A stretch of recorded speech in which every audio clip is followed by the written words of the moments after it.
안녕하십니까. 반갑습니다. 방금 소개받았던 고영주 변호사입니다. 먼저 이렇게 저를 강사로 초청해 주신 우리 김종울 회장님께 감사를 드립니다.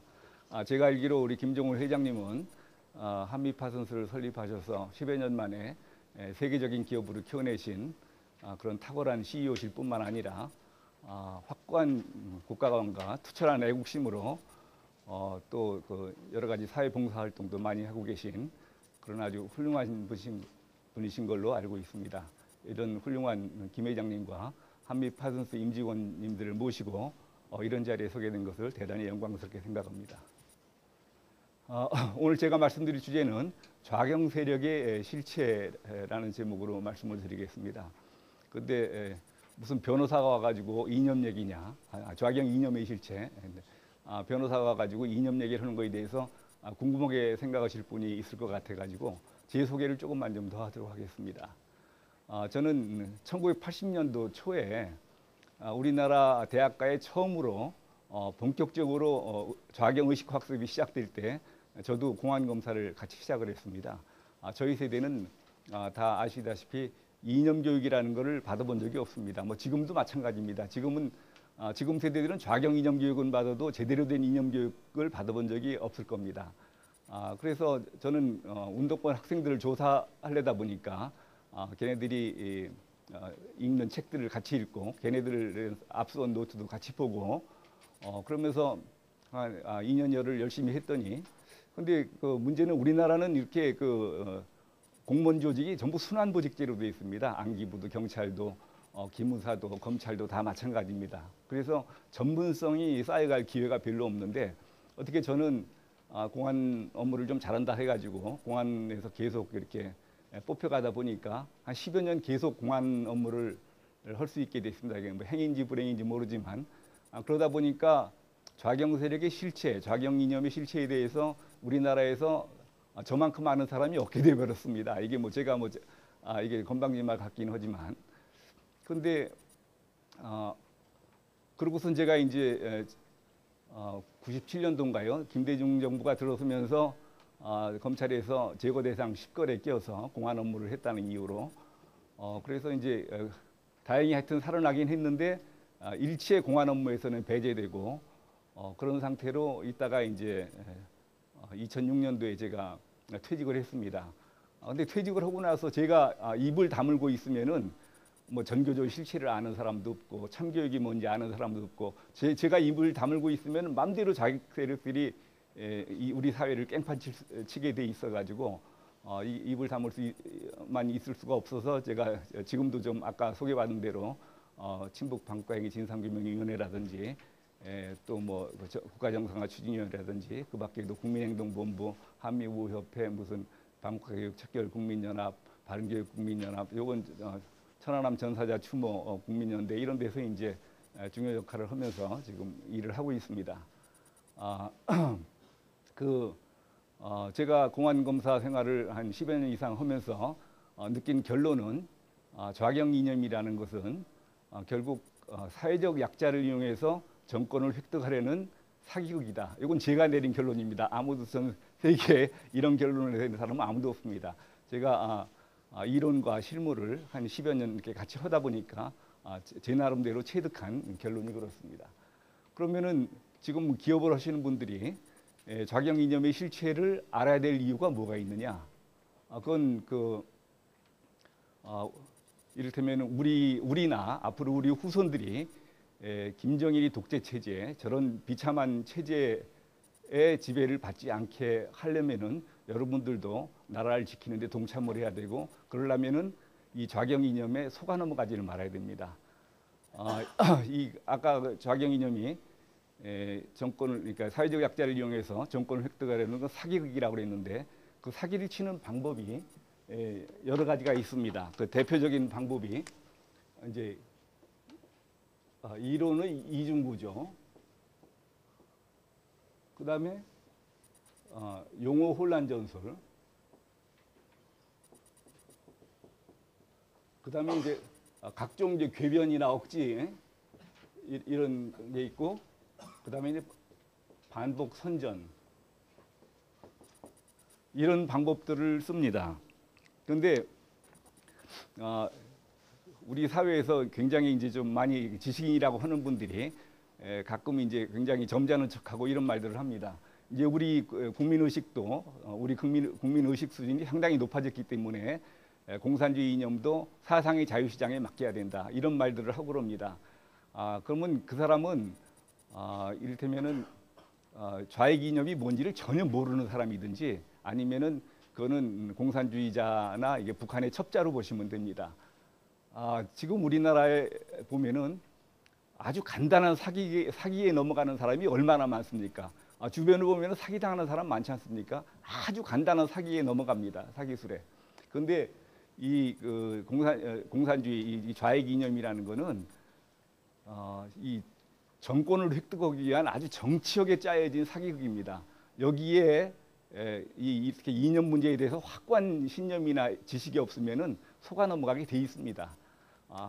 진짜로 공산주의 이 선전선동에 속아 넘어가지 않을 정도로 국민 의식이 향상돼 있다면, 의식 수준이 향상돼 있다면은 우리나라 형법에서 사기죄 조항을 없애야 됩니다. 그런 간단한 사기에도 넘어가는데 이렇게 정치적에 짜여진 사기극에 안 넘어간다고 생각하면 진짜로 그건 교만한 생각입니다. 그러면 왜 그 좌익 이념의 실체를 알아야 되는 이유가 뭐냐? 이런 사기극에 속아 넘어가서 나라를 김정일이한테 그렇게 헌납하는 일이 없게 우리가 정신을 차리자 이런 얘기입니다. 지금 그 한반도가 이렇게 분단이 돼 있는데 이게 분단된 게 이념의 차이로 분단이 돼 있습니다. 여기는 공산주의, 이를테면 좌익이고 우리는 자유민주주의, 이거 우익입니다. 그런데 지금 대한민국의 헌법 4조 보면은 대한민국은 자유민주적 기본 질서에 입각한 평화적 통일 정책을 수립하고 시행하도록 의무가 주어져 있습니다. 북한도 적화 통일이 북한의 목표인 것은 잘 아실 겁니다. 조금 이따 말씀드리겠지만.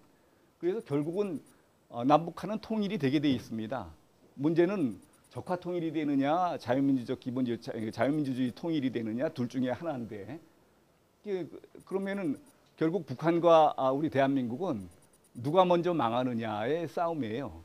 근데 북한의 약점은 뭐냐? 경제난이죠. 그리고 경제난을 타개하기 위한 외부 문물의 도입, 유입. 그런데 경제난만 가지고 국가가 이게 없어지는 거는 좀 어렵습니다. 결국은 북한 같으면은 외부 문물이 많이 유입이 돼가지고 북한 주민들이 체제의 모순을 인식하게 되는 것이 이제 북한의 이제 제일 약점이 될 텐데 북한이라는 건 뭐 아시다시피 이렇게 상식이 통하지 않는 사회이기 때문에 이게 아주 전망하기 어렵습니다. 대한민국은 약점이 뭐냐? 대한민국이 뭐 북한보다 뭐 경제력이 뭐 38배가 되느니 뭐냐 해가지고 상대가 안 된다고 생각을 했지만 이번 천안함 사태를 겪으면서 다 보셨을 겁니다. 경제력이 우선이냐 하고서는 싸움을 누가 잘하느냐하고는 전혀 별개의 문제입니다. 그런데 지금 우리 약점은 뭐냐면은 지금 이념의 혼란이 가장 큰 약점입니다. 아까 말씀드린 1980년대부터 좌익 세력들은 그야말로 감옥에 갈 걸 각오하고 30여 년 동안 좌경 이념 교육을 해왔습니다. 좌경 이념 의식화 교육을 해왔고 또 1989년 전교조가 전교조의 목표는 이따가 다시 얘기하겠지만 1989년에 전교조가 생겨나가지고 또 20여 년 동안 자기네들 감옥 가고 해직당하면서 열심히 좌경 의식화 교육을 했습니다. 그리고 지난 10년 동안 좌파 정부가 아주 내놓고 이런 좌경 의식화 언론을 통해서 아주 정식 MBC 같은 방송을 통해서 좌경 의식화 교육을 암암리에 계속 해왔습니다. 이게 지금 심각한 이념의 혼란 상태에 있습니다. 국민들이 자유민주 체제에 대한 신념이 많이 약화되어 있고 그래서 이게 정체성의 혼란을 가져오고 이런 상황이 있습니다. 그런데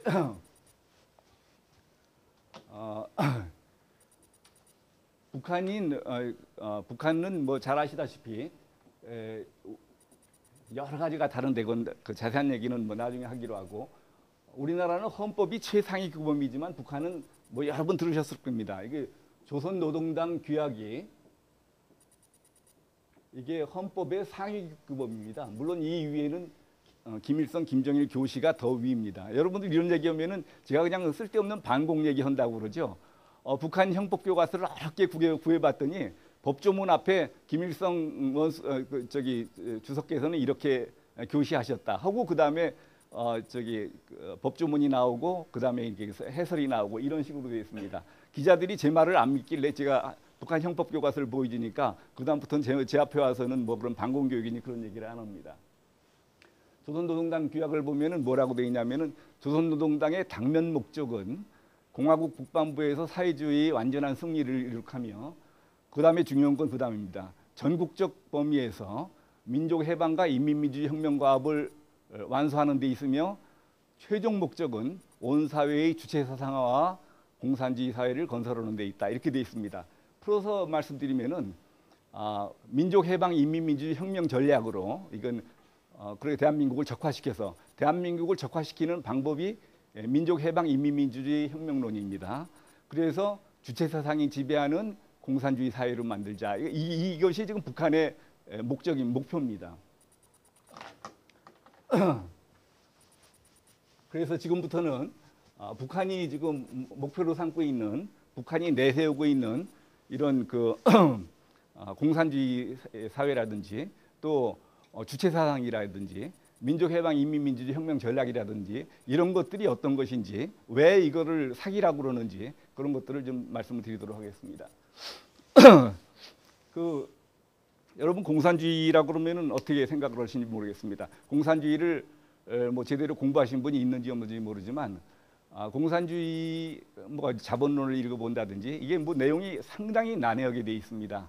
그러니까 한참 읽어보다가 이게 무슨 뜻인지 잘 모르겠고 그랬으니까 공산주의는 이론은 굉장히 심오한 학문이다. 그리고 또 이렇게 정치한 이론으로 짜 있는데 그 당시 보니까 소련이라든지 지금은 중국이 뭐 이게 외국 문물을 받아들이고 시장을 개방해가지고 잘 살고 있지만 옛날에 중국은 뭐 형편없지 않았습니까?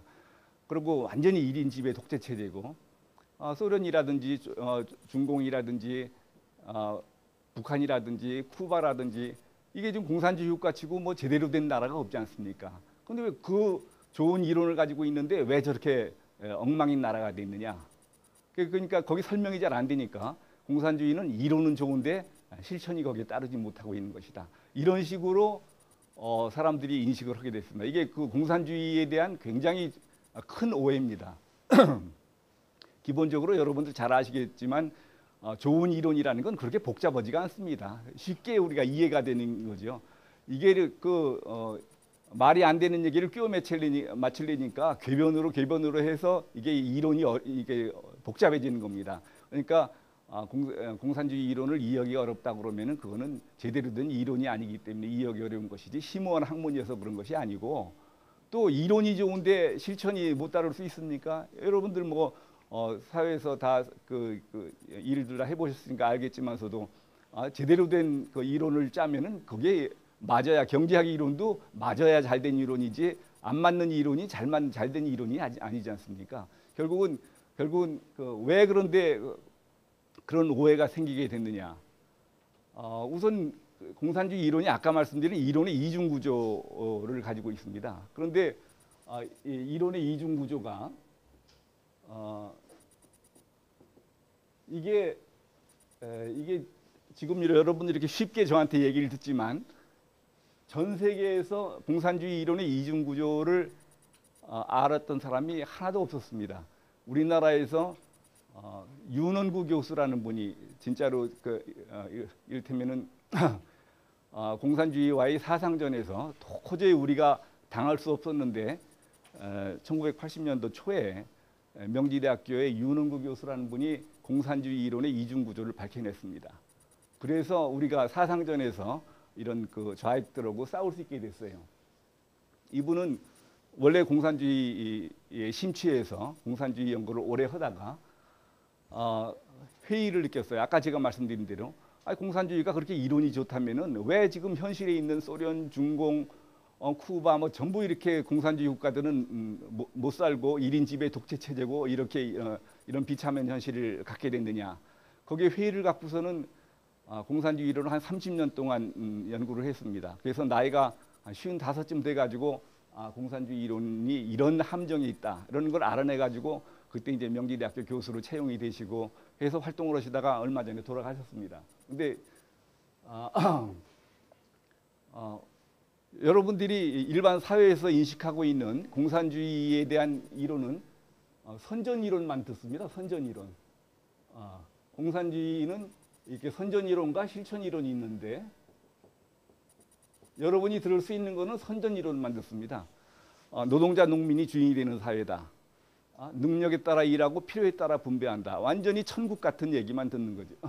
그러니까 야, 공산주의 사회가 되면 우리가 주인이 되는구나. 그리고 뭐 우리가 이러고 싶을 때 이러고 아무 때나 이제 필요할 때마다 얻어 쓸 수 있고 이런 뭐 천국 같은 나라구나 그런 제도구나라고 생각을 하게 되는데 이거는 이제 선전 이론일 뿐이고 이거는 아무도 모르고 있었어요. 내부 사람들만 아는 건데 윤원구 교수가 이거를 이 내부 자료를 입수해가지고 이게 소련의 정치학 대학의 정치학 교과서를 입수해가지고 이거를 해서 실천 이론을 알아냈습니다.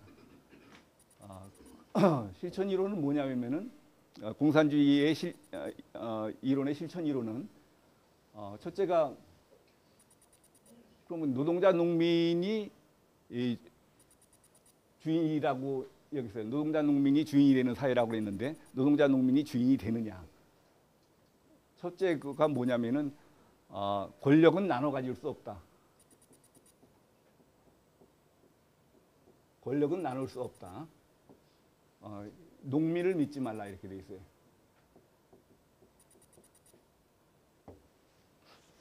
절대로 농민한테는 권력을 나눠주면 안 된다는 겁니다. 왜냐하면은 농민은 농사를 짓는 사람이기 때문에 이 땅에 대한 애착을 가지고 있어가지고 그걸 뿌띠 부르주아지라고 그래가지고 이게 공산주의 이런 그런 친하지 않은 성격이라는 겁니다. 그래서 농민은 권력은 나눠 가질 수 없는 것이고 절대로 농민을 믿지 말라. 농민에겐 권력을 나눠주지 말라 이렇게 돼 있어요. 근데 이제 두 번째는 이제 민주 집중제 이론이라는 걸 씁니다. 여러분 혹시 그 민주 집중제라는 말을 들어보셨는지 모르겠는데, 그러면 노동자가 국가의 주인이라 그러면은 그 많은 노동자가 어떻게 의사 결정을 하겠습니까? 그러니까 이 노동자들의 이 주권을 전 의지를 모아서 이거를 공산당한테 주는 겁니다. 이 민주 국민의 그 뜻을 공산당한테 몰아주는 겁니다. 이게 이제 민주 집중제죠.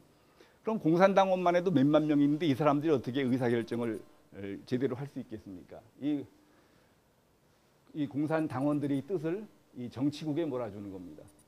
이것도 똑같은 민주 집중제 이론이죠. 그래서 이렇게 그럼 정치국원도 여러 명이 있는데 이 사람들이 어떻게 제대로 된 의사결정을 할 수 있겠습니까? 이거를 수령한테 모아줍니다. 그러니까 공산주의 사회에서는 이 주권자 대한민국의 주권은 국민한테 있다고 되어 있지 않습니까? 헌법 1조 2항에 보면은 1조 1항은 대한민국은 민주공화국이다. 2조는 대한민국의 주권은 국민에게 있고 모든 권력은 국민으로부터 나온다. 이게 그 자유민주주의 체제는 주권자가 국민입니다. 국민. 그런데 이 공산주의 국가에서는 주권자가 노동자 농민입니다. 이 노동자 농민 중에서 이게 농민을 걷어내고 노동자 그 외에 이제 민주 집중제 이론에 의해서 모든 주권이 이 수령한테 귀속됩니다. 그러니까 근데 그러면은 이 민주 집중제의 뜻이 노동자의 주권을 공산당한테 몰아줬기 때문에 이때는 공산당의 지시 지도에 대해서 일체 이론 제기라든지 반론을 제기할 수가 없습니다. 왜냐하면 전 주권이 여기 모여 있기 때문에 거기에 반대하는 거는 이게 주권에 반대하는 것이기 때문에 그래서 결국은 이런 식으로 올라가서 전 주권이 수령 개인한테 귀속이 되게 돼 있습니다. 그래서 이 수령의 지도에 대해서는 일체 이의나 반론 제기를 할 수 없이 따라야 돼요. 그래서 공산주의 국가는 예외 없이 전부 수령 1인 지배 체제가 되게 돼 있습니다. 이론은 노동자 농민이 주인인 것처럼 하고 실천, 그러니까 선전은 노동자 농민이 주인인 것처럼 하지만 일단 권력을 획득하게 되면은 수령한테 모든 권력이 집중이 돼서 1인 지배 체제가 되게 돼 있습니다. 이거는 실천 이론이 그렇게 되게 돼 있습니다. 그러니까 이론은 좋은데 현실이 그 잘못돼서 그런 독재 체제가 나타나는 것이 아니고 공산주의 이론은 그 숨겨진 이론 자체에 수령이 1인 지배 체제가 되도록 그렇게 이론이 돼 있습니다.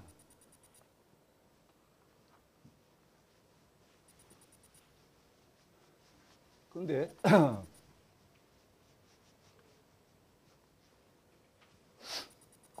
이 공산주의가 이제 자유민주 체제에 이제 반대해서 이를테면 기본적으로는 자본주의 체제에 반대해서 이제 나온 얘기인데 그래서 이제 이렇게 되면 자유민주 체제는 국민이 주인이 되는 건데 그거를 부인하고 노동자 농민이 주인이 된다는 식으로 해가지고 결국은 수직 1인 지배 체제가 되고 그래서 이제 공산당은 대개 자유민주 체제 하에서 공산주의는 이제 불법으로 돼 있지 않습니까? 특히 이제 우리나라 같이 이념에 의해서 남북이 분단돼 있는 데서는 공산주의는 그 명백하게 불법이죠. 근데 이제 공산주의를 주장하면 자꾸 이제 처벌이 된단 말입니다. 우리나라 같은 데서. 그러니까 쉽게 예를 들어 가지고 제가 우리 김 회장님 한번 들으셨지만 제가 이제 80년대 초에 공안검사를 시작을 해서 81년도에 이제 불임 사건이라는 게 터졌습니다. 여러분 불임 사건 얘기를 들어보셨겠지만 불임 사건은 노무현 대통령이 그때 처음으로 변호사로 참여를 하는 바람에 그 전까지는 그냥 보통 돈 버는 변호사였는데 불임 사건 변호를 맡으면서 처음으로 인권의 눈을 뜨고 사회의 눈을 뜨고 정치의 눈을 떠서 대통령이 되게 된 사건이라고 그래가지고 노무현 대통령을 대통령이 되게 될 수 있는 노무현 대통령이 대통령이 되게 만든 사건이라고 그래가지고 굉장히 의미를 두는 사건인데 본인은 그걸 가지고 크게 이를테면은 인권 변호사를 했다고 이렇게 자부를 하고 있는데 제가 그때 불임 사건의 주임 검사였습니다. 제가 이제 일피자를 조사하는데 일피자가 저한테 와서 그러는 겁니다. 진짜로 검사님은 역사의 발전 법칙도 모르십니까? 하여튼 답답합니다. 그 역사라는 것이 원시 공산사회부터 시작해서 역사라는 거는 생산력과 생산관계의 모순관계에서 발전돼 가는 것인데 원시 공산사회부터 시작해서 고대 노예제 사회, 중세 봉건사회, 근세 자본주의 사회를 거쳐가지고 곧 공산주의 사회가 도래하게 돼 있습니다. 근데 검사님은 그걸 모르고 지금 이 자리에서 이렇게 우리를 조사하고 있느냐. 지금은 우리가 검사님한테 조사를 받고 있지만 곧 공산주의 사회가 되면은 우리가 검사님을 심판하게 될 겁니다. 그래서 내가 하도 어이가 없어가지고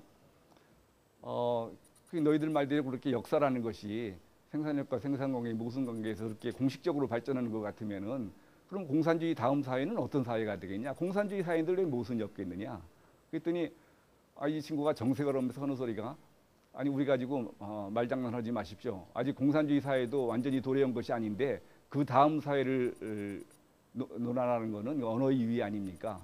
그래서 나도 너희하고 말장난하고 싶은 생각이 없고 그렇지만 나는 공산주의 사회가 되면은 너희들 말대로 공산주의 사회가 되면은 살고 싶은 생각도 없고 그리고 정말로 공산주의가 돼서 내가 살게 된다면은 너희들 지배를 받아야지 어떻게 있느냐. 그렇지만 지금은 자유민주 체제고 나는 자유민주 체제를 지켜야 되는 검사이기 때문에 너희들을 기소할 수밖에 없다. 이제 그렇게 한 적이 있는데 이때만 해도 얘네들이 이제 공산주의 이념을 처음 배워가지고 아무도 모르는 아버지도 모르고 선생님도 모르고 아무도 모르는 공산주의 이념을 이렇게 알게 되니까 완전히 자기네들이 막 그냥 무슨 새로운 천지를 이렇게 개척하는 사람인 것 같은 선각자인 것 같은 그런 신념에 빠져가지고 이렇게 종교인들이 옆에 사람들을 선교하고 싶어하는 거나 마찬가지로 막 공안 검사까지 설득을 해서 이제 공산주의자로 만들려고 하는 이렇게 했었는데 그러니까 이 당시에 무슨 학생들을 공산주의자로 만들려고 용공 조작을 한다는 이런 거는 말도 안 되는 소리고요. 그런데 그대로 이렇게 겪으면서 이런 공산주의 주장하던 사람들이 계속 국가보안법 위반으로 처벌을 받고 그러니까 1985년쯤 되니까 이제 민중민주주의라는 이론을 들고 나왔습니다. 그런데 이거 민중민주주의라는 말이 참 이게 묘합니다. 예, 아까 말씀드렸죠. 공산주의 이론은 이제 저게 사기극인데 공산주의 이론을 주장하면 이제 법의 처벌을 받게 되니까 이제 85년쯤에 이제 내놓고 민중민주주의라는 걸 주장하고 나왔는데 이게 저희들도 헷갈리는 거예요. 이게 지금 뒤에 민주주의가 붙어 있으니까 이게 무슨 민주주의를 부정하는 것 같지는 않은데 어떻게 보면은 북한의 인민민주주의하고 비슷하지 않습니까? 그러니까 그렇다고 이걸 좌익 이념이라고 그러면 이적 이념이라고 그러면은 아니 인민하고 민중하고 이게 용어가 비슷하다고 그래가지고 이거를 좌익 이념으로 볼 수 있느냐, 이를테면 이적 이념으로 볼 수 있느냐, 이거 용공 조작이다. 또 이런 얘기가 나오고. 저도 공안 검사를 했지만 우선 뭐 이런 이론을 모르니까 굉장히 헷갈렸어요. 그런데 그 무렵에 제가 서울지검 공안부에서 공안검사를 하고 있는데 고대에서 화염병 시위를 준비하고 있다 이런 첩보가 들어왔어요. 그래서 압수수색 영장을 발부받아 가지고 시위용품을 압수수색을 하고 시켰습니다. 근데 경찰이 가가지고 학생회관에 있는 거를 싹 전부 압수해 왔어요. 원래는 화염병이나 쇠파이프 뭐 이게 곤봉 이런 거를 압수해 와야 되는데 그 학생관 안에 있던 고대 교지, 일보전진이라는 고대 교지까지 압수를 해왔어요. 그런데 저는 아까도 말씀드렸지만 학생들이 보는 책들을 다 그때 같이 제가 공부를 했습니다. 학생들이 뭔 생각을 하고 있나 보느라고 일보전진이라는 책을 다 봤어요. 그런데 그 중에서 한 챕터가 민중민주주의란 무엇인가 하는 그 챕터가 있는 거예요. 근데 저희는 모르는 걸 얘네들은 알고 있는 겁니다. 거기 보니까 한참 보다 보니까 중간에 자유민주주의는 가짜 민주주의다 이런 말이 나오는 겁니다. 그러면 이거는 명백하게 자유민주주의를 부정하는 얘기 아닙니까? 그런데 이제 또 그래서 이제 저도 이제 좀 이론을 좀 알으려고 그러니까 주변을 찾아보니까 윤원구 교수가 마침 그때 민중민주주의란 무엇인가 하는 또 소책자를 펴냈어요.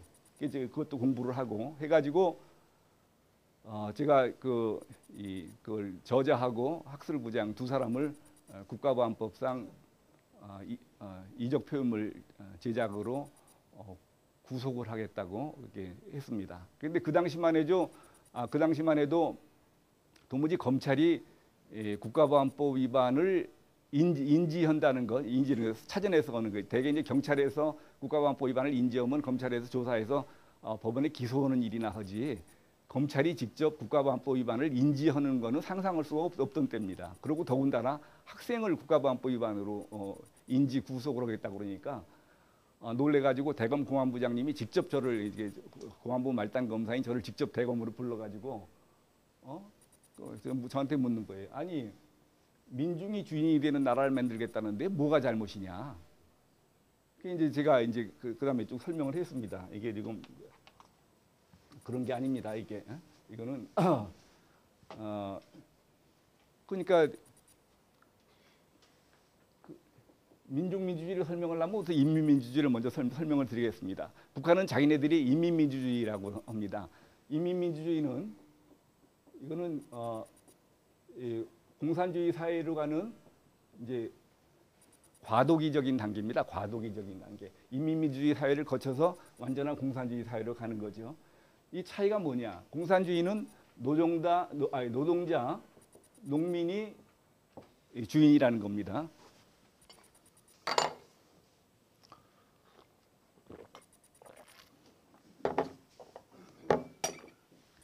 주권자가 노동자, 농민이라는 건데 인민민주주의는 주권자가 인민이라는 겁니다. 인민은 노동자, 농민에다가 여기다가 이제 무슨 뭐 도시 빈민, 뭐 이게 중소상공인, 뭐 이런 뭐 하급 관리 관료 뭐 이런 조금 그 사회적으로 이를테면 하층 계층이라고 할 수 있는 사람들이 모여서 이 사람들을 주권자로 보는 겁니다. 왜 이런 개념을 만드느냐?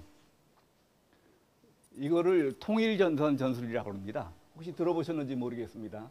통일전선 전술. 이거는 우리나라 남북 통일 정책을 얘기하는 것이 아니고 이건 방법이면 방법. 노동자 농민만 가지고 이를테면은 프롤레타리 혁명을 일으킬 동력이 부족할 때 그 주변의 이해관계를 같이 하는 이런 좀 이 사회에서 불이익을 받고 있다고 생각되는 사람들을 끌어들여서 혁명을 일으켜서 집권을 하면은 그게 바로 인민민주주의 국가가 되는 겁니다. 그 다음에 아까 얘기한 것처럼 이게 주변에 이를테면은 주된 동력이 아닌 사람들을 털어내고 노동자 농민이 주권자가 되면 그게 바로 공산주의 사회가 되는 겁니다. 그런데 이 민중민주주의는 이게 민중민주주의가 이적 이념이다, 좌익형 이념이다 그러면은 용어가 같다고 그래가지고 그거를 좌익 이념으로 몰 수 있느냐, 용어가 비슷하다고 그래가지고 좌익 이념으로 몰 수 있느냐고 그랬는데 이것이 이론 용어가 비슷해서 그런 것이 아니고 이 이론이 그러니까 이게 이런 그 인민민주주의나 이론이 같기 때문에 이게 그러니까 이거는 뭐 이 민중이나 인민이나 이 주체 세력에 있어서 거의 차이가 없습니다. 거기다가 뭐 글쎄 조금 더 뭐 하급 군인이라든지 뭐 이런 걸 조금 더 보태는 그런 정도의 개념이죠. 그런데 결국은 이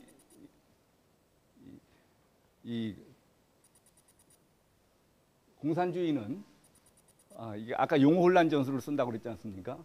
공산주의하고 자유민주주의하고 이렇게 비교하면은 사람들이 전부 민주주의란 말이 좋다고 생각하지 공산주의를 좋다고 생각을 안 하지 않습니까? 자기네들도 여기다가 민주주의란 말을 붙이는 겁니다. 공산주의는 프롤레타리아 민주주의. 그리고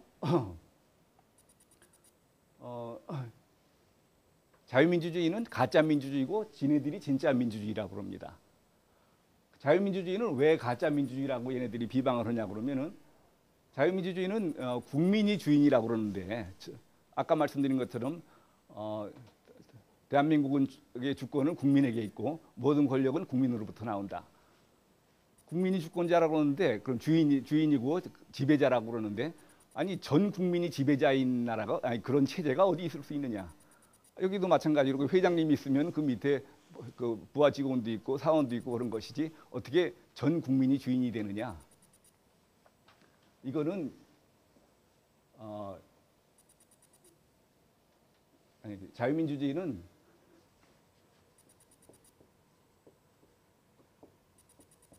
말만 국민이 주인이라고 하는 것이지 실제로는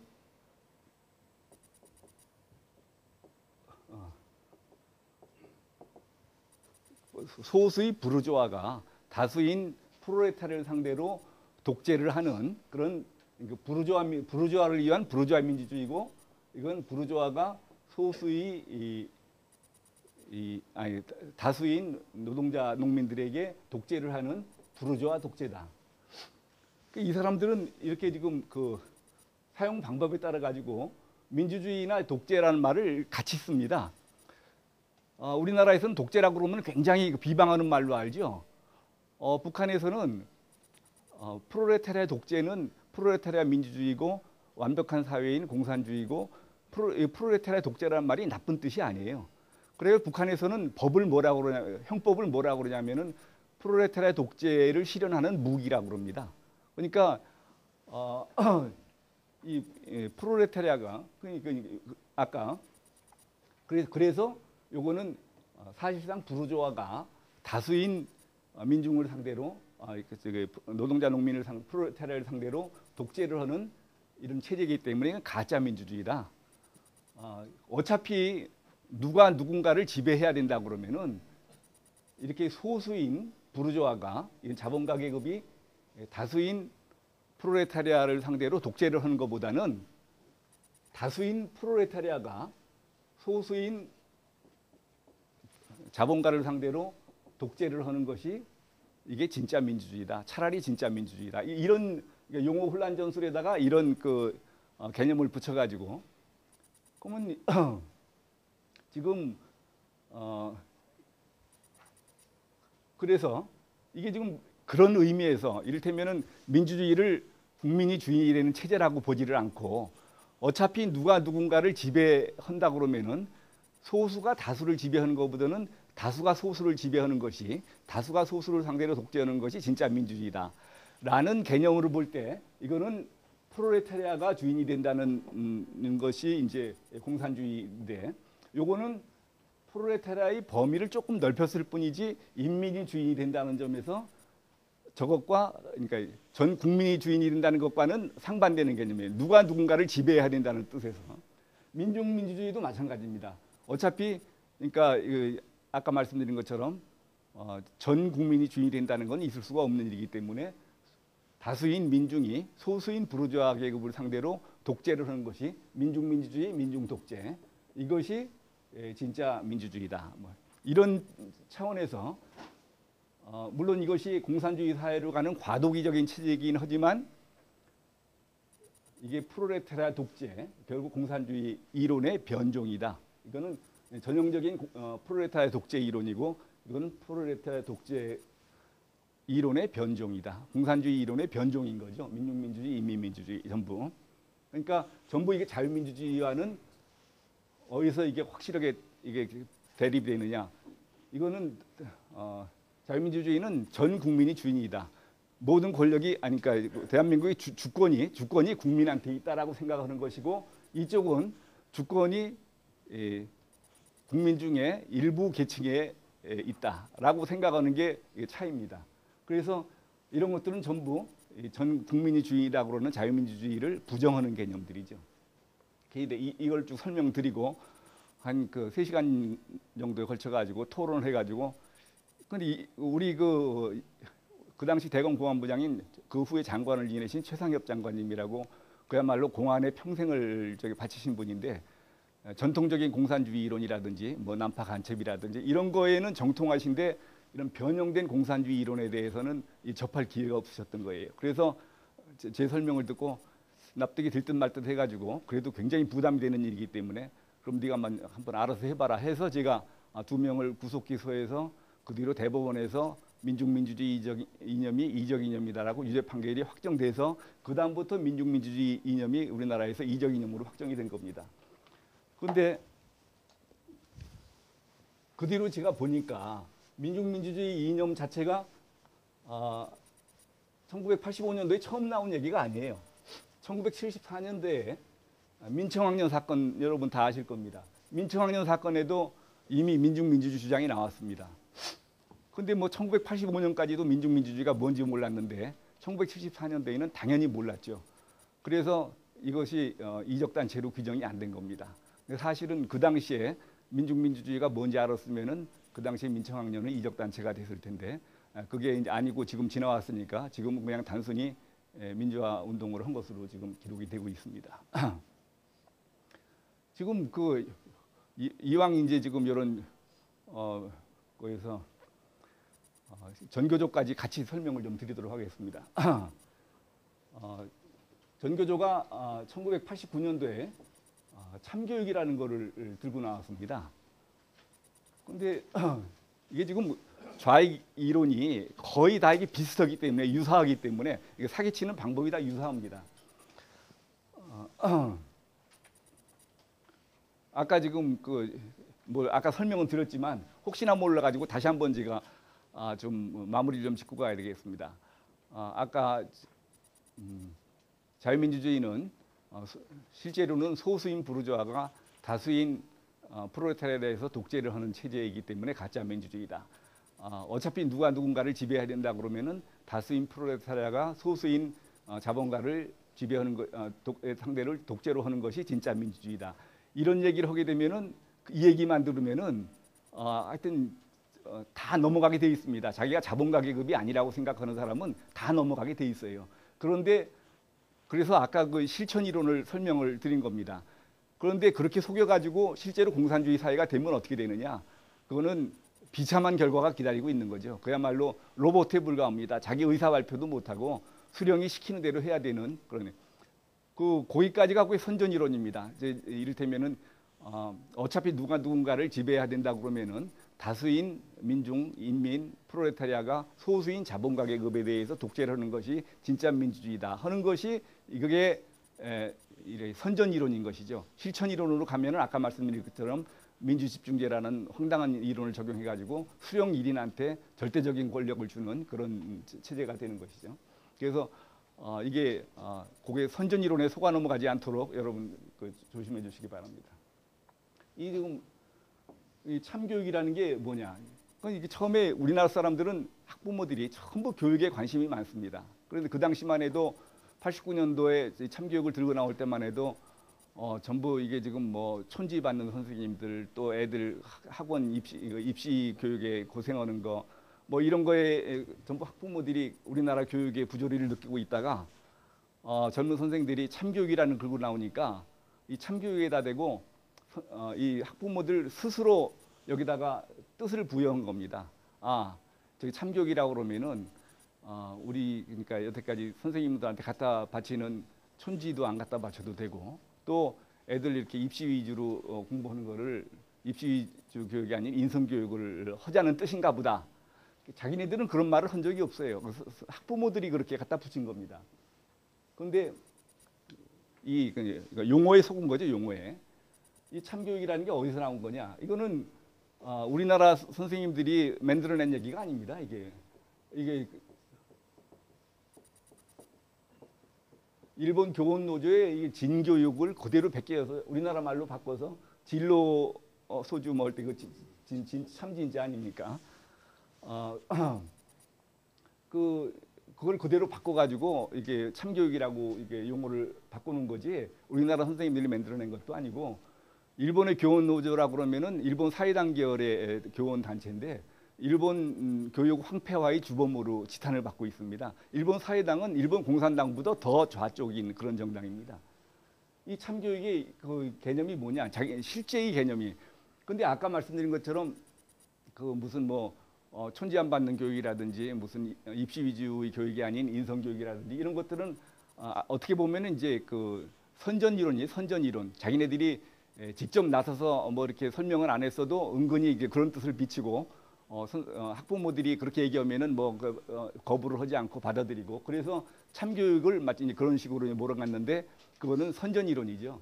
참교육의 실제의 이론은 뭐냐? 이거는 기존 교육이 가짜 교육이라는 겁니다. 기존 교육이 가짜 교육. 왜 가짜냐? 이거는 지금 학생들 대부분은 계급으로서의 민중, 아까 말씀드렸죠, 민중. 노동자, 농민, 도시빈민, 뭐 중소상공인, 뭐 학업관리 해가지고 이 민중. 지금 우리나라의 학생들은 대부분 민중의 자식이다. 민중 계급의 자식이다. 부르주아의 자식이 거의 몇 명이나 있겠느냐. 민중의 자식인데 이 학생들이 나중에 성장을 하면은 그 중에서 부르주아 계급이 되는 사람은 몇 명이 있느냐. 대부분 또 민중이 된다. 민중의 자식이고 앞으로 민중이 될 학생들한테 부르주아를 위한 부르주아 교육을 시키는 건 잘못된 것이다. 이 자본주의 교육을 시키는 건 잘못된 것이다. 이건 그러면 어떤 것이 진짜 교육이냐? 민중이 주인이 되는 나라를 만드는 교육. 아까 말씀드린 민중민주주의 국가를 건설하는 교육, 민중혁명 역량을 키우는 교육이 참교육이다. 이게 굉장히 겁나는 얘기입니다. 이게 설마 그렇게 생각하시죠? 이게 겁나는 얘기예요. 이걸 설마라고 생각하면은 우리나라 장래가 암담한 겁니다. 이걸 아셔야 돼요. 이걸 아는 사람이 저밖에 없어가지고 지금 한 20년째 이걸 떠들고 있습니다. 요즘 그래도 많이 인식이 됐습니다. 그래서 전교조 얘기가 나오면은 신문 사설 같은 데서 많이 이게 전교조를 비판하는 얘기를 하다가 끝에 가면 뭐라고 나오냐면은 하루빨리 참교육 본래의 정신으로 돌아와야 될 것이다. 그러면 제가 맥이 쪽 빠지는 거예요. 참교육 본래의 정신이라는 게 민중혁명 역량을 키워주는 교육이 참교육인데 그러니까 아직도 참교육의 의미가 뭔지를 아는 사람이 거의 없다는 얘기입니다. 이 신문사에서 이 사설을 쓰는 이 논설위원들조차도 아직도 참교육이 뭔지를 모르고 있다는 얘기죠. 그러면은 지금 얘네들이 쉽게 예를 들어서 이런 겁니다. 여러분 이 참교육 내용이 어떤 거냐? 이를테면은 옛날에는 안내양이라는 게 있습니다. 버스. 근데 안내양들한테 삥땅 하지 말라고 가르치는 거는 이건 잘못된 교육이다. 그거는 그 버스 주인을 위한 교육이지 안내양을 위한 교육이 아니지 않느냐. 그 무슨 말인지 이해가 되시겠습니까? 얼뜻 들으면 그럴듯한데 그런 식입니다. 이 사람들이 교육이라는 게. 그 지금 그러면은 전교조라는 게 왜 생겨났느냐? 1989년도에 이제 전교조라는 게 생겨나는데 전교조가 생겨난 이유는 아까 말씀드린 것처럼 1980년대 초부터 우리나라 대학가에서 좌경 의식화 학습이 시작되면서 1986년쯤 되면 전 대학가가 빨갛게 됩니다. 그 당시 대학을 생활을 경험해 보신 분들은 다 아실 겁니다. 전 대학가가 완전히 빨갛게. 그런데 민중혁명이 성공이 안 되는 거예요. 근데 저희는 이거 지금 이 대학생들이 이렇게 좌경의식화돼서 큰일이다라고 걱정을 하고 있지만 이 좌익 세력들은 자기네들 나름대로 또 불만인 겁니다. 뭐가 불만이냐? 열심히 대학생들을 의식화시켜가지고 전 대학가를 이렇게 빨갛게 만들어 놨는데 왜 우리나라에서 아직도 민중혁명이 성공이 안 되느냐? 이게 불만인 겁니다. 그래서 자기네들끼리는 또 연구 토의가 이루어집니다. 그래서 결론이 뭐냐? 이 대학생들이라는 게 머리에 먹물이 들어서 행동하는데 한계가 있다는 겁니다. 그러면 어떻게 하면 우리나라에서 민중혁명이 성공할 수 있느냐? 좌익 세력들은 우리나라 민중혁명 성공 사례로 4.19 혁명을 예를 듭니다. 4.19 때를 봐라. 그때는 대학생들뿐만 아니라 초등학생, 중고등학생들까지 전부 거리로 뛰쳐나오지 않았느냐. 그래서 민중혁명이 성공하려면 초등학생, 중고등학생들을 거리로 끌어내야 된다. 그러려면 어떻게 해야 되느냐. 초등학생, 중고등학생들을 의식화시켜야 된다.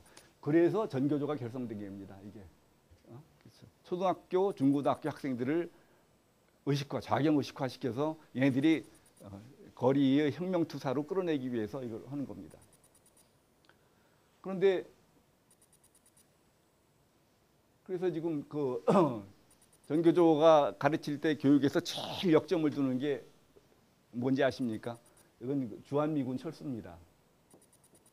미국을 우리의 적으로 알게 교육을 시키는 거예요.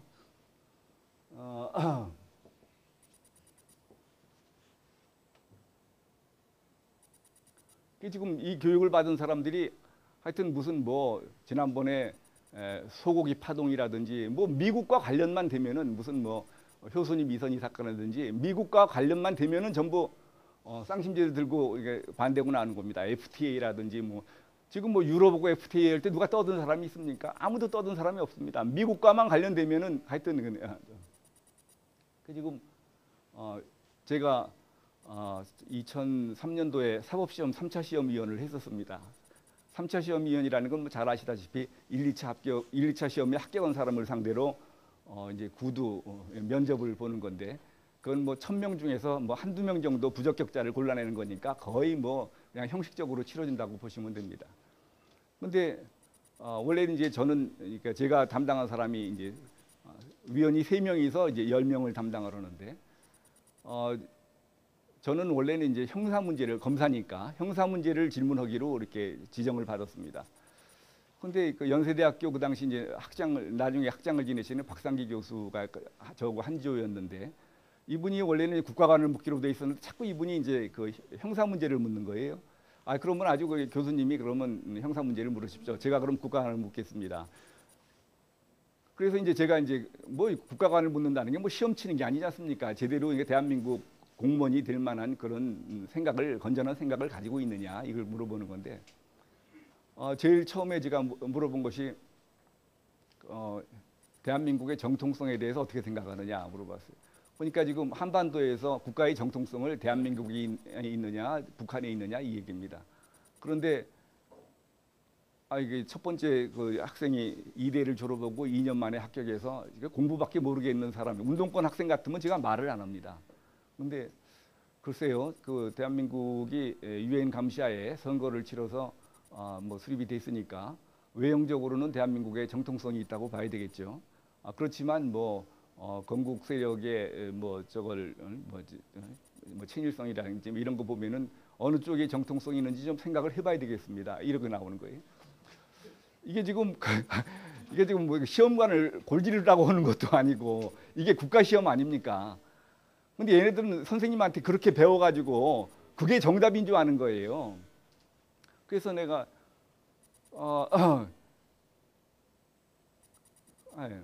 하여튼 이제 처음에는 내가 이 학생은 내 반드시 떨어뜨려야 되겠다 이거 생각을 했어요. 그런데 10명을 물어보는데 8, 9명이 똑같은 대답을 하는 거예요. 그 중에 한 사람이 쭈삣쭈삣 보면서 아이고 그러니까 국가공무원 시험이니까 당연히 대한민국의 정통성이 있다고 생각합니다. 이게 한 사람이 이렇게 한 거고 나머지는 자신 있게 대답하는 사람은 전부 그런 식이에요.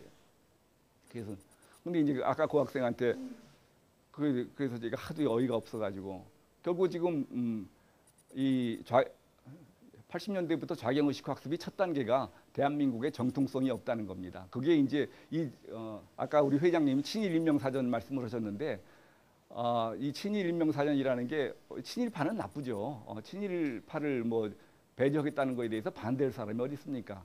문제는 지금 그 친일 인명사전 이런 걸 만드는 주체 세력이 전부 좌익 세력들이고 지금 해방된 지 65년이 지나가지고 친일 인명사전을 만든다는 거는 대한민국의 건국의 이를테면은 주도 세력들을 전부 친일파로 몰아가지고 대한민국 정부의 정통성이 없다는 얘기를 하려고 그러는 겁니다.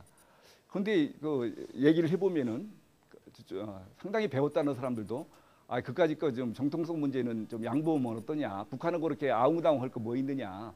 우리가 경제적으로 이렇게 잘 사는데 그까짓 거 뭐 형된 입장에서 정통성은 그러면 뭐 양보해도 되지 않느냐 이런 얘기를 하는데 국가의 정통성이라는 게 굉장히 중요한 겁니다. 정통성이 없는 나라를 지킬 필요가 뭐가 있습니까? 이거는 그러니까 이 그 젊은 학생들이 대한민국에 대해서 회의를 느끼는 게 이건 말이야 친일파들이 근데 대한민국이 친일파들이 만든 나라가 아닙니다. 그런데 일제하에 35년씩이나 36년이라고 하는 사람도 있고 지배를 받다 보니까 어느 정도 이 땅에서 살려고 그러면은 일본에 좀 영합할 수밖에 없었을 거 아닙니까? 여러분들 뭐 정권 교체되면서 봤지만 어느 정도 뭐 지금 이런 정권 바뀌는 거고는 이유가 아니는 상황인데, 근데 이를테면은 살기 위해서 할 수 없이 했던 협조 같은 거 이런 거 하나를 트집 잡아가지고 전부 그걸 그 친일파로 몰고 그러면은 그 건국 주도 세력들을 전부 이렇게 그 친일파로 몰아버리면은 이게 지금 대한민국은 지킬 필요도 없고 그런데 아까 말씀드린 것처럼 결국은 30몇 년을 그 일제하에 있었기 때문에 어느 정도 능력 있는 사람은 다 이제 좀 그런 정도의 저희 영향을 받을 수밖에 없었고 이거는 순전히 북한이 선전선동을 그렇게 해서 그런 것이지 대한민국이 친일파가 세운 나라가 아니죠. 대한민국 초대 내각에 친일파는 하나도 없습니다. 전부 독립운동했던 사람들로 내각이 구성돼 있고 근데 이제 문제는 뭐냐면은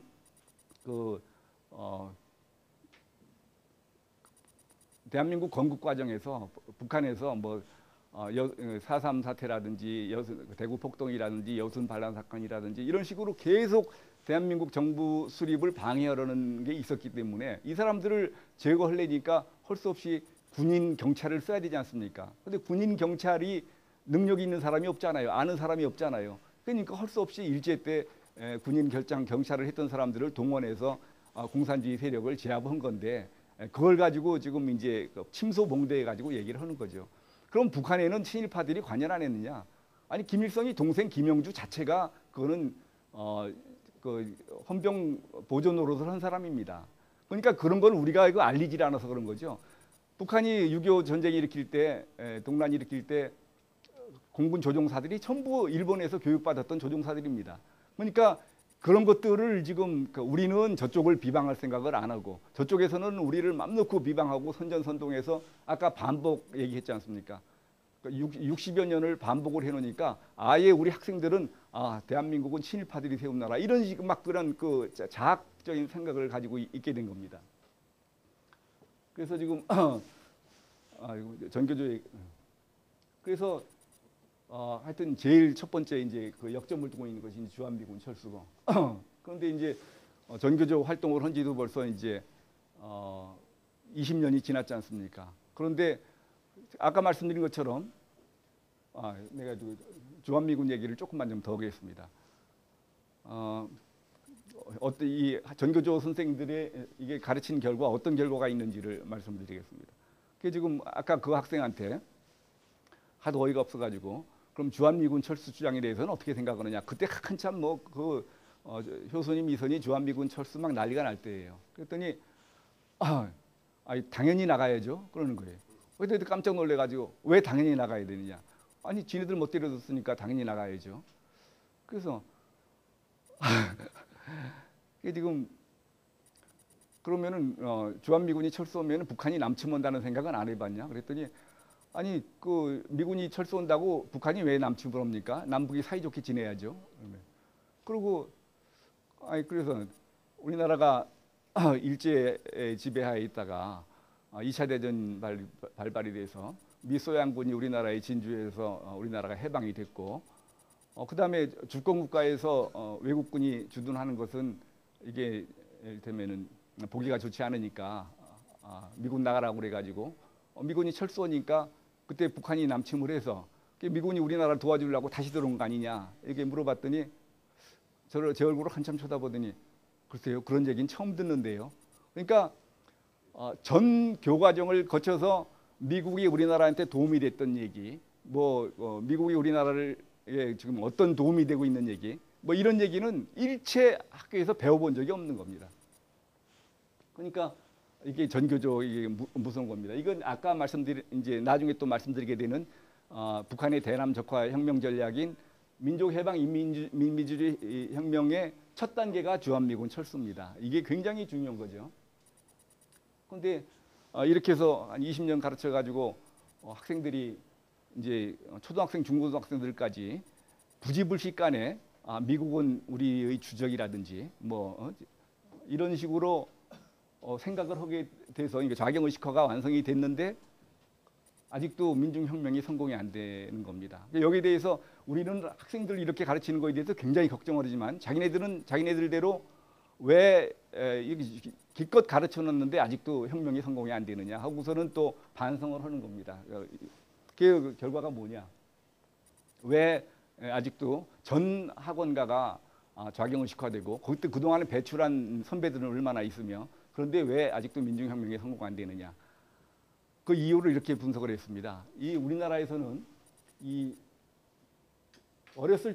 애들이 어렸을 때부터 부모한테서 좋은 대학 가서 좋은 직장에 취직해야 된다. 좋은 대학에 가야 된다는 그런 것이 계속 이게 머리에 주입이 돼가지고 이 학생들이 무슨 거리로 뛰쳐나가려고 하다가도 이 대학 입시라는 이런 이렇게 장애에 막혀가지고 조건 반사적으로 이게 꺾어지게 된다는 겁니다.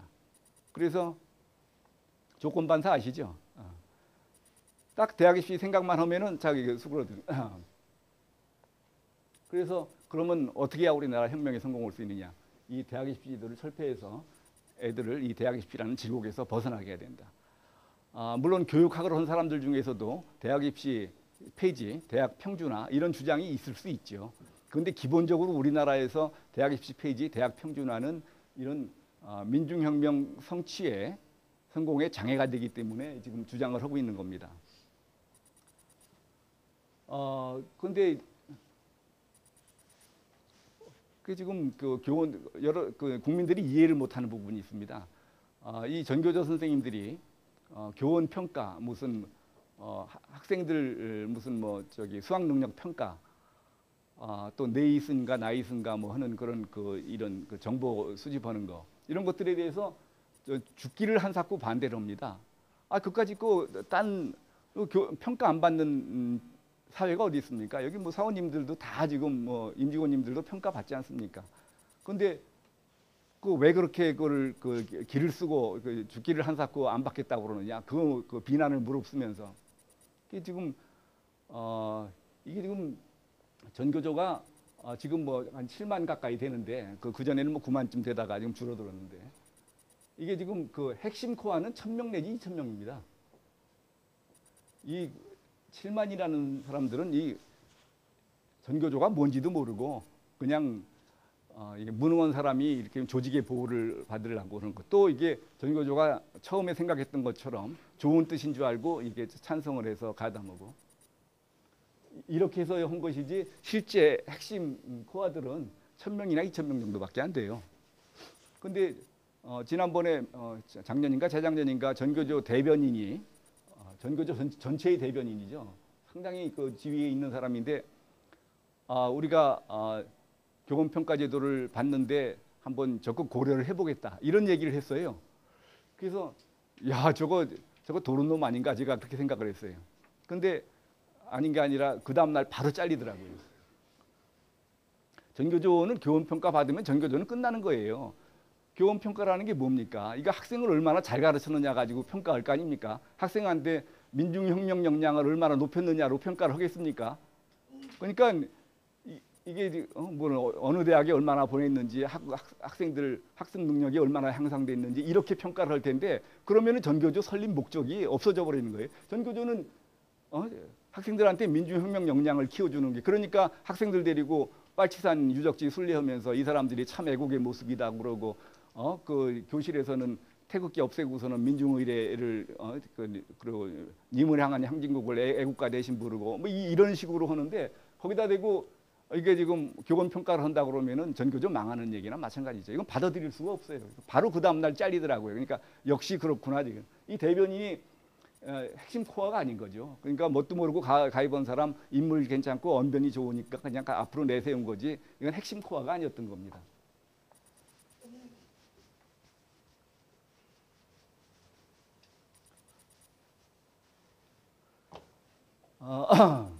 그 다음에 이제 공산주의 이론, 민중민주주의 이론, 뭐 참교육 뭐 이런 거 대충 이 정도로 마치고요. 그럼 주체 사상에 대해서 좀 이 주체 사상도 이게 사람들이 이거 뭐 주체 사상이 굉장히 심오한 학문이고 뭐 이게 좋은 이론인 것처럼 그렇게 알고 있습니다.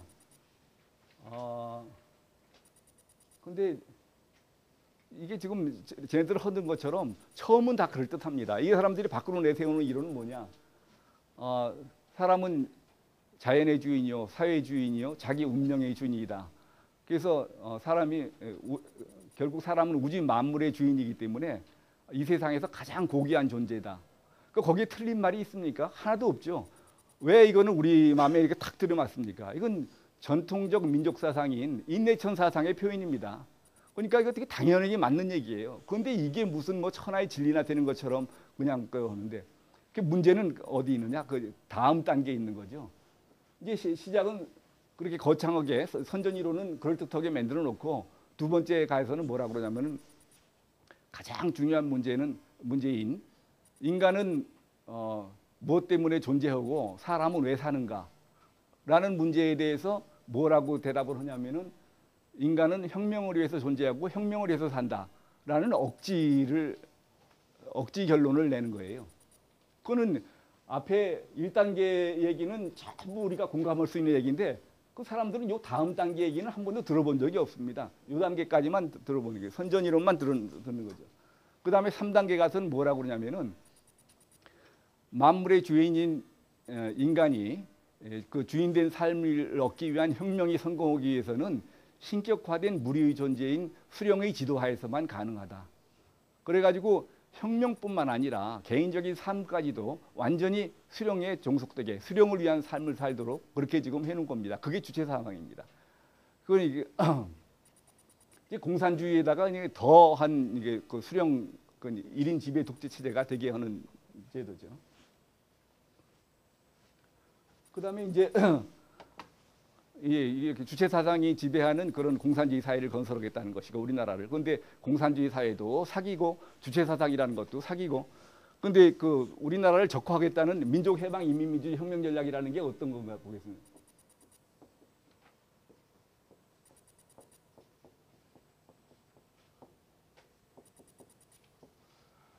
이게 영어로면 NLPDR입니다. 이게 National Liberation People's Democratic Revolution. 근데 이제 이게 우리나라에서 NL계라고 하는 것이 바로 이 북한의 대남 혁명 전략인 민족해방 인민민주주의 혁명 전략을 따르는 사람들을 NL계라고 합니다. 대개 NL계들은 주사파들이죠, 주사파들. 근데 지금 우리나라가 지금 이념의 혼돈 상태가 안보 회의가 어느 정도까지 되어 있냐면은 결국은 대한민국을 적화하지 않은 사람들 아닙니까? 이거를 지금 내놓고 지금 이거를 NL계니 PD계니 지금 PD는 전통적인 공산주의 혁명론을 주장하는 사람들이고 NLPDR은 우리나라에 독특하게 이를테면 미군 철수를 먼저 주장하는 그런 그 세력인데 우리나라 운동권의 양대 산맥이 NL계하고 PD계죠. PD계가 한 10% 되고 NL계가 한 90% 됩니다. 근데 지금 이거는 둘 다 뭡니까? 결국 대한민국을 멸망시키지 않은 그 이런 운동을 하는 사람들인데 지금 뭐 NL계라는 게 이게 지금 민노당 아닙니까? 민노당. 원래는 이게 둘이 합쳐가지고 민노당이 있다가 이 그 PD 계열이 이거를 그 지난번에 선거에서 지니까 이 NL 계열을 종북 세력이라고 그러면서 뛰쳐나와가지고 진보 신당을 만들었잖아요. 이건 사실은 이건 결국은 그 대한민국을 적화시키어서 북한에다 갖다 바치자는 얘기인데 이거는 그냥 우리나라에서 공산주의 혁명을 일으키자는 얘기고 대한민국을 국가를 전복하겠다는 이런 사람들이 내놓고 NL 개인이 PD 개념에서 살 수 있다는 것이 지금 한심한 얘기죠, 이게 지금. 이건 뭐 대번에 이거는 헌법재판소에서 정당 해산 판결을 받아야 됩니다. 이거는 민노당 같은 게 지금 그 당 노선이 강령이 NLPDR 노선을 채택하고 있는데, 근데 지금 그거는 헌법재판소에서는 정부만 할 수 있게 돼 있어요. 저희 같은 사람이 할 수가 없게 돼 있어요. 저희가 지금 정부에다가 정당 해산을 해달라고 청원을 해놓고 있는데 정부는 움직일 생각도 안 하고 이 지금 그러면 이게 지금 무슨 뜻이냐? 이 지금 민족해방이라는 게 그럴듯하지 않습니까? 네. 이 지금 민족해방이라는 게 무슨 뜻이냐면 우리나라가 미제국주의 식민지다 이 얘기입니다. 이게 지금 사회 구성체 이론으로 하면은 우리나라를 식민지 반자본주의 사회로 보고서 지금 이렇게 이제 이런 이론이 나오는 건데, 그건 뭐 나중에 시간 나면 말씀드리기로 하고, 우리나라를 미제국주의 식민지라고 보고 이제 먼저 우리나라를 미국으로부터 해방시킨 다음에 인민혁명을 일으켜서 그래가지고서는 북한하고 우리 인민정부하고 북한의 공산정권하고 연방제 통일을 하자, 이제 이런 내용이 민족해방 인민주의 혁명 전략의 내용입니다. 그런데 이게 지금 어떤 의미를 가지고 있느냐를 지금 예를 들어서 한번 말씀드리겠습니다. 1986년 10월에 그 당시 민주당인가요? 거기 유성환 의원이, 대구 출신 유성환 의원이 국회에서 우리나라 국시는 반공이 아니라 통일이어야 한다라고 했다가 구속된 얘기를 혹시 기억하시는 분이 있는지 모르겠습니다. 혹시 그런 얘기 아시는 분 있습니까? 한번. 그래도. 예. 근데 사람들이 전부 알기를 저거 인터넷 찾아봐도 반공이 국시가 아니라 통일, 반공 국시를 철폐하자고 그랬다고 그래가지고 구속된 걸로 알고 있어요. 근데 그게 아닙니다. 이거는 전혀 실상을 모르고 하는 얘기인데, 그러니까 우리나라 이만큼 이념 문제의 문외한이라는 거죠. 우리 언론인들도. 구속된 것이 그 반공 국시를 철폐하자고 해서 구속된 게 아니라 그 당시 5.3 인천 사태를 민족해방투쟁이라고 발표를 했습니다. 그러면은 얘기가 그럴듯하죠. 근데 민족해방투쟁이라는 거는 우리나라를 식민지로 보고서는 우리나라를 지금 해방시키겠다는 얘기 아닙니까? 이게 북한의 민족해방 인민민주혁명 전략하고 딱 들어맞는 얘기죠. 그러니까 지금 미군 철수를 주장하는데도 여러 가지 그 세력이 있습니다. 이를테면 아까 말씀드린 것처럼 주권국가에서 외국군이 주둔하는 것은 주권국가의 모양이 안 좋다. 뭐 하여튼 미군이 우리나라에서 이런 그 행패라든지 그런 폐해가 크기 때문에 철수를 시켜야 된다.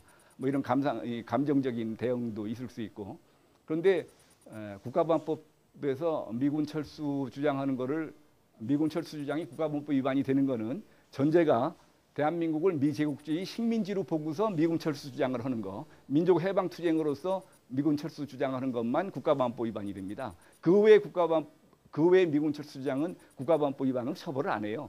사람들이 그러면 어떤 사람은 미군 철수 주장을 해도 국가보안법 위반으로 처벌을 받고 어떤 사람은 안 받고 이연령 비연령 아니냐, 그게 아니고요.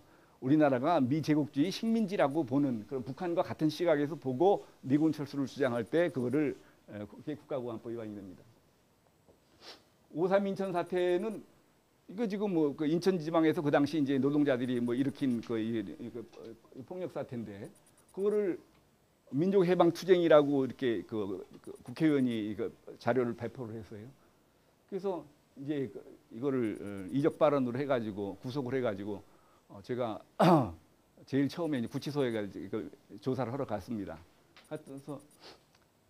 그래서 그 당시 밖에서는 유승환 의원이 무식해서 보좌관이 써준 거를 그대로 읽다 보니까 이렇게 됐다. 뭐 이런 얘기를 하고 뭐 한자도 모른다. 뭐 이런 얘기도 나오고 그랬는데 제가 가서 구치소 가서 유승환 의원을 만나서 얘기를 해보니까 굉장히 유식한 사람이 많이 배우고 그런데 제가 아니 의원님 그 5.3 인천 사태하고 민족해방투쟁하고 무슨 상관이 있습니까? 그러니까 글쎄요 제가 미쳤나 봐요. 제가 왜 그런 소리를 했는지 모르겠어요.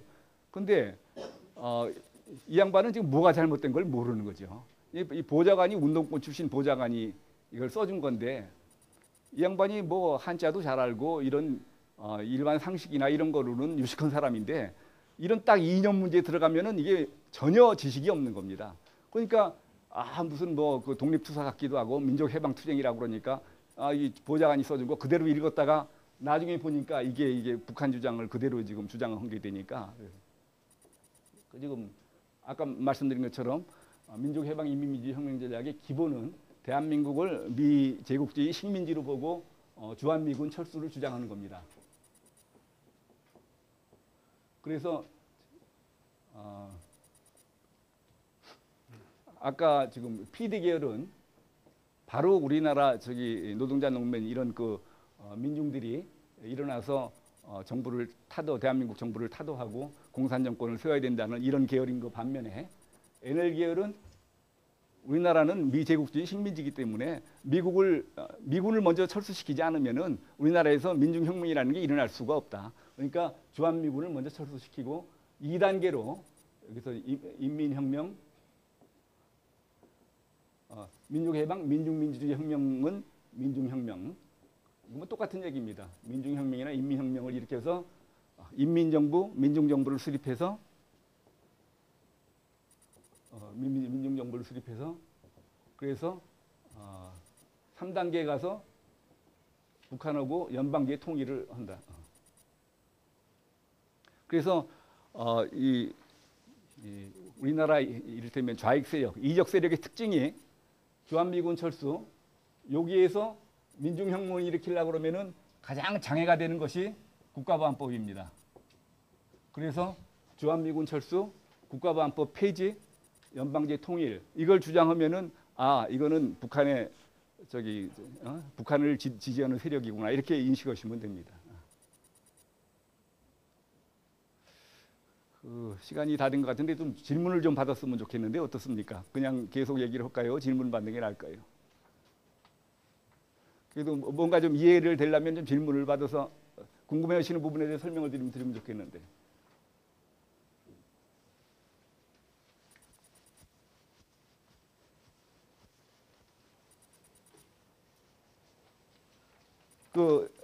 뭐 질문 없으면 그냥 계속 하겠습니다.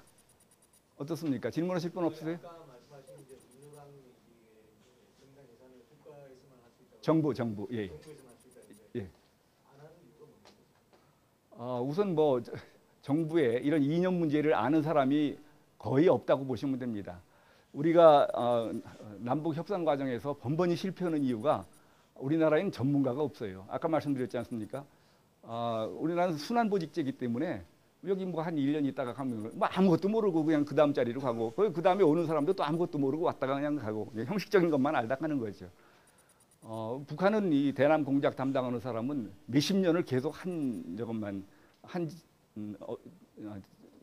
직종 업종에서만 근무를 하지 않습니까? 그러니까 북한은 아주 전문가고 우리나라는 북한에 대한 인식이 전혀 없는 거죠.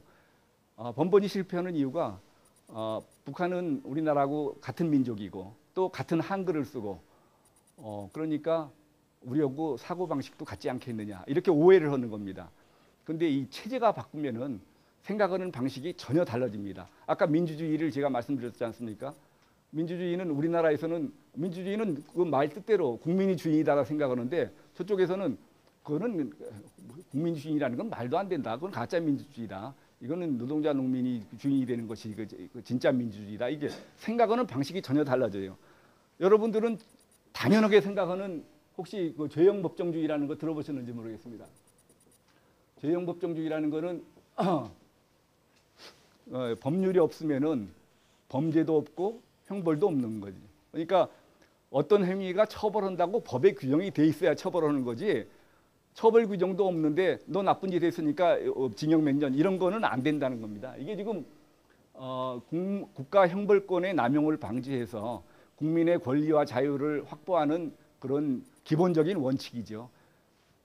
지금 전 세계가 다 이게 죄형 법정주의를 지금은 채택하고 있습니다. 물론 소련, 중국 이런 공산주의 국가는 초창기에는 죄형 법정주의를 채택하지 않았어요. 왜 채택하지 않았느냐? 기존의 다른 국가들은 다 이런 죄형 법정주의를 해도 저 행위가 나쁘니까 법률로 정해서 처벌할 수 있게 하고 이런 식으로 쭉 몇 년, 수백 년에 걸쳐 가지고 다듬어져 온 법률이 있는데 공산주의 국가는 체제가 완전히 달라지는 공산주의 국가로 가가지고 죄형 법정주의를 적용하면은 이를테면은 사회주의 국가 건설에 장애가 되는 행위를 처벌하지 못한 경우가 생길까봐 처음에는 공산주의 국가에서는 전부 죄형 법정주의를 부정했었습니다. 그러면 죄형 법정주의를 부정하니까 언제 어떤 사람이 어떻게 처벌받을지를 모르는 거예요. 거기에 대해서 이제 그 국제적인 그 비난이 많아지니까 소련서부터 시작을 해가지고 중국 해가지고 점진적으로 죄형 법정주의를 이제 받아들이기 시작을 했어요. 그리고 이제 마지막까지 남은 것이 알바니아하고 북한하고 두 개 있다가 알바니아도 몇 년 전에 죄형 법정주의를 받아들여서 전 세계에서 죄형 법정주의를 받아들이지 않은 나라가 북한 하나밖에 없습니다. 근데 지금 우리나라 사람들은 죄형 법정주의 당연히 그 법률이라 그러면 죄형 법정주의가 적용하는 줄 알고 있는데 북한은 전혀 그렇지 않아요. 아까 말씀드린 것처럼 그건 죄라는 개념이 다릅니다. 죄가 우리나라에서는 아까 말씀드린 것처럼 이게 형벌법규가 구성 요건을 정해놓은 그 해당 행위가 죄죠. 그런데 북한에서 죄라고 그러면은 노동자 농민의 주권과 사회주의 제도와 법 질서를 침해하는 고의 또는 과실에 의한 위협행위 했는데 그거를 풀어서 얘기하면은 사회주의 국가 건설에 장애가 되는 행위는 전부 죄가 됩니다. 그럼 처벌을 어떻게 하느냐? 그 해당되는 규정이 있어야 처벌할 거 아닙니까? 그래서 유추해석을 전면적으로 허용합니다. 그 행위에 가장 가까운 죄를 정한 규정에 따라서 처벌하게 되어 있습니다.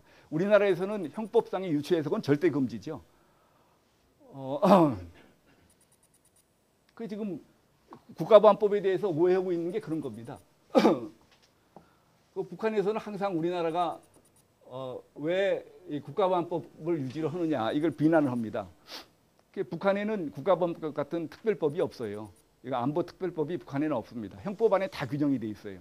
그런데 우리나라는 형법 말고 국가보안법이 있습니다. 그러니까 북한 주장이 우리한테 이제 이 법을 잘 모르는 사람은 이런 원리를 잘 모르는 사람은 북한 주장이 팍팍 맥힙니다. 우리는 이런 특별법을 안 만들고 있지 않느냐. 너희가 반북적인 그런 행태를 보이는 거 아니냐. 왜 북한을 상대로 해가지고 국가보안법 같은 걸 만드느냐. 그런데 아니 우리나라 국회의원들이나 이런 지식인들도 그런 소리 하는 사람이 많습니다. 그런데 우리나라는 국가보안법이 왜 있느냐. 예를 들어서 설명을 드리겠습니다.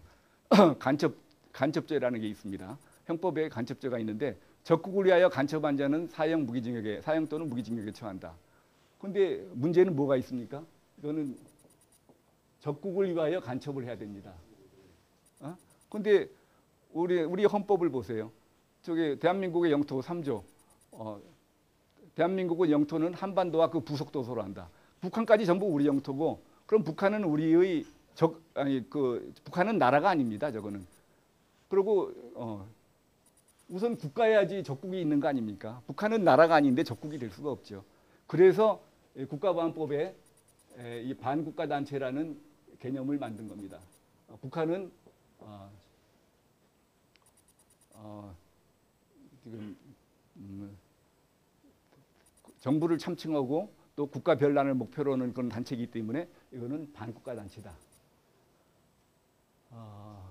그런데 지금 북한은 어떻습니까? 북한도 똑같은 규정이 있어요. 간첩죄, 적국을 위하여 간첩한 자는 뭐 사형 및 전재산 몰수에 처한다. 형은 우리보다 훨씬 더 중하죠. 그런데 북한에서는 어떻게 하느냐? 이거는 대한민국은 이거는 북한에서도 우리나라를 반국가적 단체라고 합니다. 우리만 북한을 반국가 단체라고 그러는 게 아니라 북한도 우리나라를 반국가적 단체라고 규정을 하고 있습니다. 그런데 우리나라를 저쪽도 우리를 나라로 인정을 안 하면서 이거는 반국가 단체나 적국이나 그게 그거 아니냐 이게. 그러니까 대한민국을 위해서 간첩한 사람은 적국을 위하여 간첩한 경우에 유추 적용을 해서 처벌을 하는 겁니다. 그러니까 북한에서는 이런 특별법을 따로 만들 필요가 없어요. 여기 해당되는 행위로 처벌하면 되니까. 그런데 우리나라는 이 형법이 적용이 안 됩니다. 간첩에 대해서 이건 적국이 아닌데 적국을 위해서 그러니까 간첩한 걸로 할 수 있나요? 그래서 불가피하게 이런 국가보안법이 필요한 겁니다.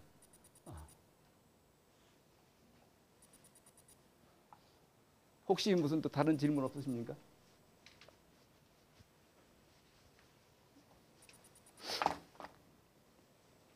그러면 조금만 좀 더 하겠습니다. 제가 이제 1980년대 초에 공안검사를 시작을 해가지고 전 뭐 이념에 대해서 아무것도 모르는데 갑자기 전국의 대학에서 이 좌경 의식화 학습이 전개되는 겁니다. 지금 겁나는 얘기죠, 그게. 1학년이 이제 2학년 되면은 한 신입생 한 10명쯤 모아가지고 모아 다니면서 의식화 학습을 하고 또 이제 그게 올라가면은 또 이제 그 2학년이 또 1학년 애들 한 10명쯤 모아가지고 의식화 학습을 하고 이러면은 뭐 다 공학 하신 분들이 많으니까 10에 매년 10배씩 늘어나는 거 아닙니까? 좌경 의식화 학습 받은 사람이. 저게 지금 한 사람이 1980년에 한 사람이 시작을 했어도 매년 10명씩 늘어나면은 10의 6승이면은 100만 아닙니까? 100만. 그 6년 후면은 그 당시 100만 학도라고 그랬는데 6년 후면은 100만 명이 전 대학생이 전부 좌경 의식화되게 생겼어요. 그래서 그 당시만 해도 진짜 우리가 전율을 느낄 정도로 아주 했었는데 학생들한테 물어봤어요. 왜 갑자기 이렇게 전국에서 이렇게 일제히 좌경 의식화 학습을 하느냐? 그랬더니 지네들이 러시아의 분화로드 운동을 본따서 하는 거라고. 뭐 옛날에 학교 때 다 이게 분화로드 운동 들어보셨을 겁니다. 러시아 말로 민중 속으로라는 뜻이랍니다. 그 1870년대 지식인 한 2,500명 정도가 이제 그 러시아 전국에 이제 농민들 사이로 파고 들어가 가지고 농민들을 의식화시킨 그런 사건입니다. 그 당시에 이제 이런 의식화 학습이 필요하다고 생각한 이유는 원래 그 전통적인 유물사관에 의하면은 자본주의가 고도로 발달하면은 자본주의 자체의 모습 때문에 공산주의 사회로 넘어간다고 돼 있는데 1870년대 러시아라는 거는 농노들이 있고 자본주의는 구경도 못 해본 사회입니다. 그런데 여기서 자본주의 체제를 거쳐서 공산주의 사회를 가기에는 너무 이게 멀기 때문에 갈 길이 멀기 때문에 농민들을 의식화시켜 가지고 바로 공산주의 사회로 가야 된다. 그래서 이제 농민들 상대로 의식화 학습을 그 당시는 뭐 노동자라는 게 변변한 게 없었으니까 농민이 주된 동력이라고 본 거죠. 농민들 상대로 의식화 학습을 한 겁니다. 물론 이 사람들이 그 후에 뭐 다 감옥에 가고 죽고 해가지고 결국은 이때는 운동이 실패됐지만 이 의식화 학습 결과 1917년에 러시아의 볼셰비키 혁명이 성공합니다.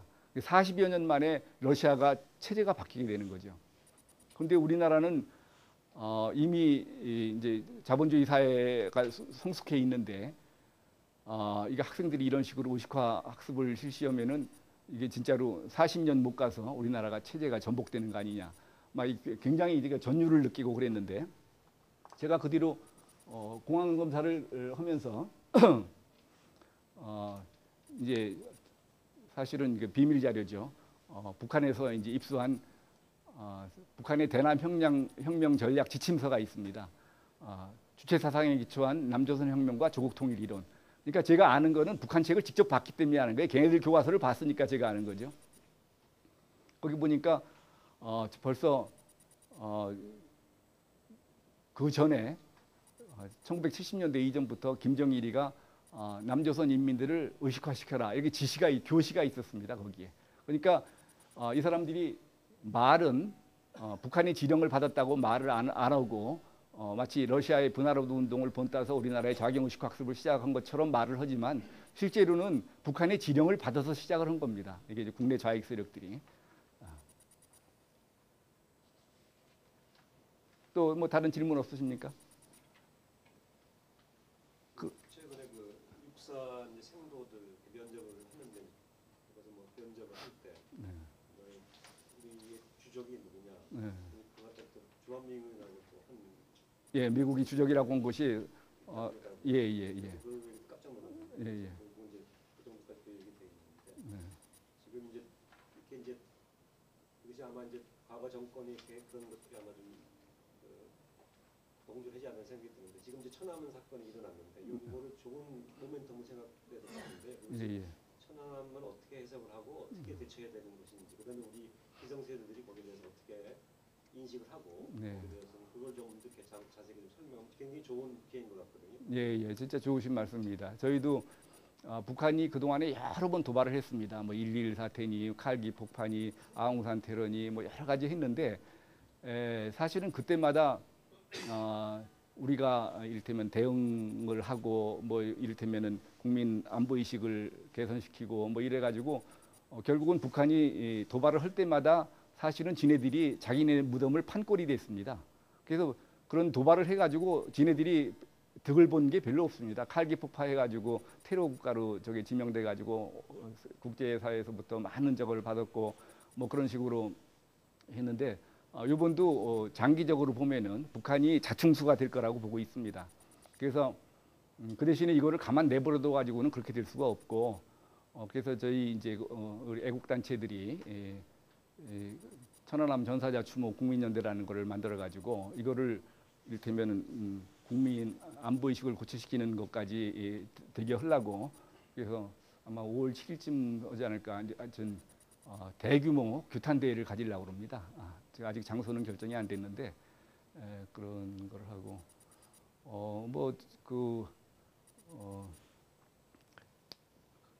이 정부가 무슨 뭐 북한에 대해서 어떤 제재를 하겠다 말하는 것 그러니까 그런 아는 걸 그러니까 그런 적극적인 대세를 취하지 않는 거에 대해서 우리 애국 단체들은 정부가 비겁하다 무능하다 막 이렇게 비판을 하고 있습니다. 그런데 그거는 정부로 하여금 그쪽 길로 좀 이렇게 강경 대응을 하게 하려고 이제 그렇게 하는 거고 이를테면 정부가 기본적으로 이를테면은 무력 보복하기가 쉽지 않다는 걸 저희도 알고 있습니다. 그렇지만 저희 시민단체나 이런 애국단체들은 무력 보복도 이를테면은 저걸 각오를 해야 된다. 뭐 이런 식으로 이건 해놔야 북한 정부도 입장이 강화돼서 이를테면 거기까지는 아니더라도 뭐 제주 해협 뭐 항해하는 거를 그냥 북한 선박 저거를 차단한다든지 무슨 뭐 개성공단 철수를 한다든지 좀 이런 적극적인 자세를 우리 사회 내부의 친북 세력들이 반발을 무마하고 나갈 수 있도록 해주는 그런 의미가 있다고 생각을 합니다. 그래서 하여튼 이번 기회를 안보의식을 고쳐놓는데 진짜로 계기로 삼아야지 이렇게 막 웃어도 아이고 뭐 나만 안 죽었으니까 괜찮다 이런 식으로 넘어가면은 진짜로 나라 장래가 없다고 생각을 합니다.